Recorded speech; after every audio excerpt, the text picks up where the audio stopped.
Hello folks, my name is Corey Fro and I'm here to talk about my folding stretch yurt design.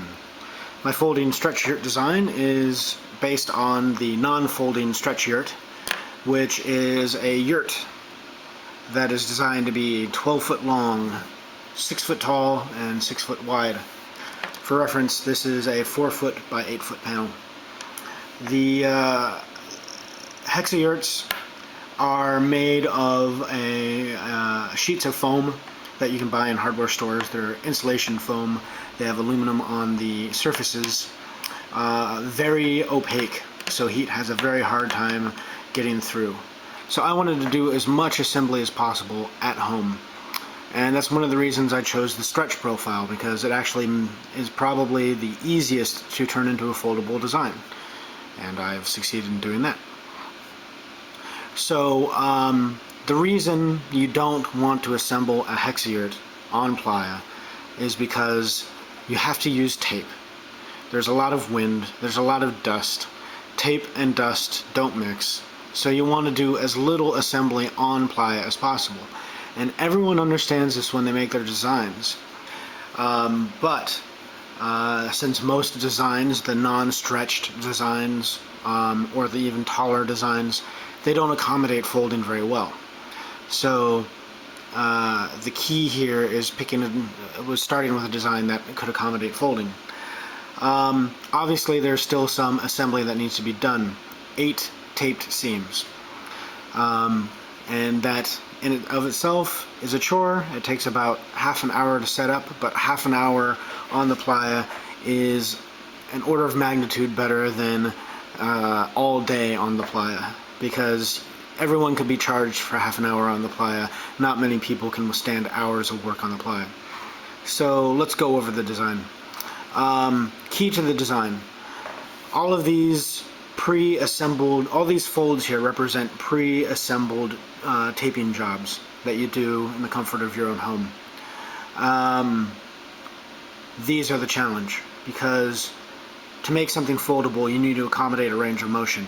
When you're setting up a hex-a-yurt on the playa, it's going to be in the position that it's supposed to be in, so you don't need to worry about folding. You don't need to worry about a range of motion. You just set it up where it goes.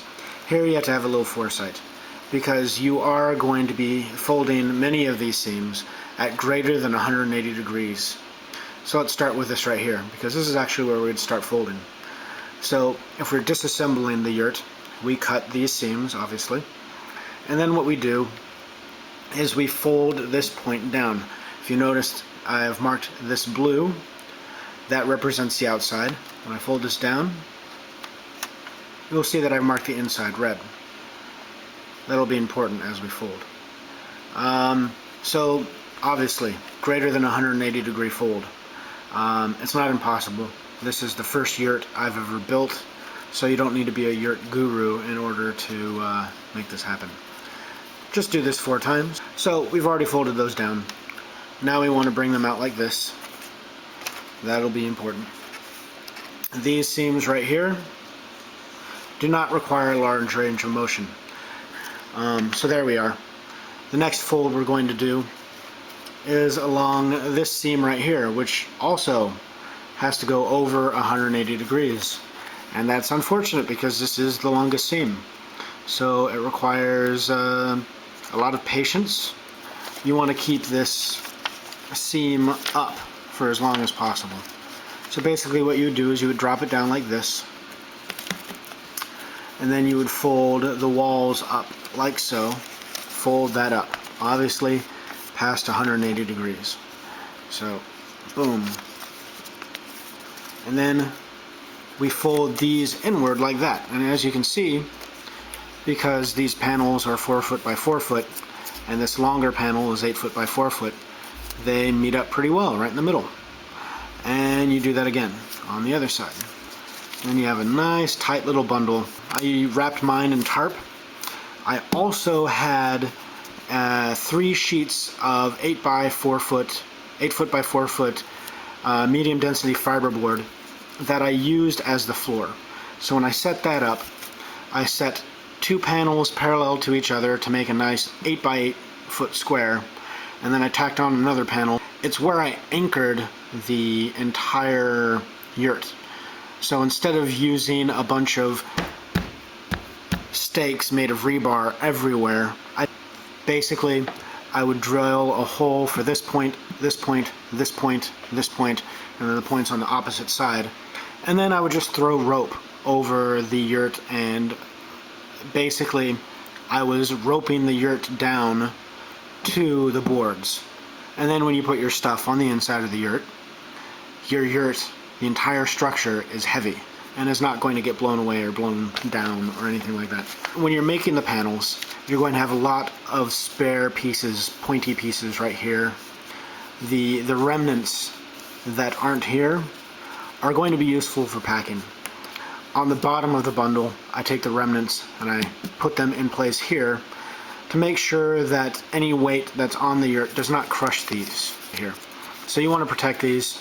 Just stick the refuse in here, and that'll support it when you bundle it like that. You don't need it for both sides, just one side.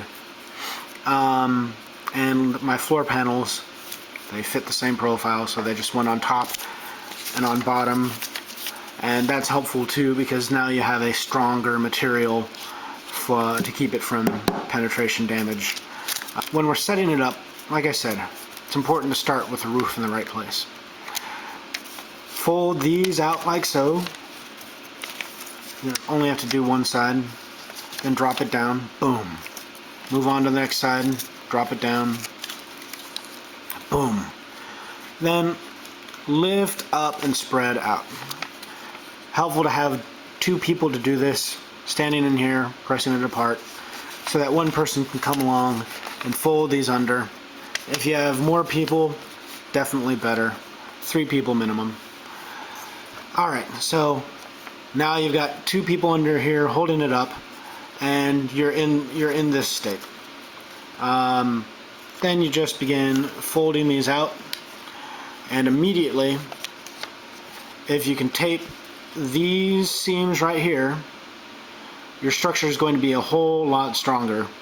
So you can go along and use the people that were holding it up, maybe keep one inside, but have other people, one of the people helping you set up the rest. Then you go ahead and fold these in and tape these seams on the tips. That'll increase the structure even more, which is important because the hard part is coming up. So you've got this seam and this seam taped, these seams taped. You now have to tape this seam and this seam, which on a 6-foot tall yurt with a basically 4-foot length between here and there, it's very hard to get a ladder over here and have someone reach. So you need an incredibly tall person and a ladder to help you to basically tape these edges. Once you have that combination, we had to have someone on the ground actually holding that tall person's hand as the tall person leaned dangerously, precariously over the yurt to get his hand over here so that we can anchor the tape, anchor it down here, slap it down, and then do it again here, and again here, and again here. That takes half an hour. And half an hour of work in the playa, typically anyone can do. Again, it's a hell of a lot easier than trying to assemble the whole yurt on the playa. And once you've got those seams done, reinforce those seams again on the inside if you want. I mainly went over it to make sure that there was no gap for dust to come in. Repairs. So my design worked. It folded up nicely. But the tape is amazing that you use. It's a woven fabric. You should read about other people's hex-a-yurts to learn more about this tape. It will take damage. So undoubtedly, I'm going to have to go over and redo some of these seams. So the design is not perfectly 100% reusable. Obviously, from the get-go, you've got 8 seams that you need to tape, but it's not necessarily about reusability. It's about delivery and getting this thing set up so that you have a place to live, and then broken down so you can go home at the beginning and at the end of the events. And that is my folding hex-a-yurt.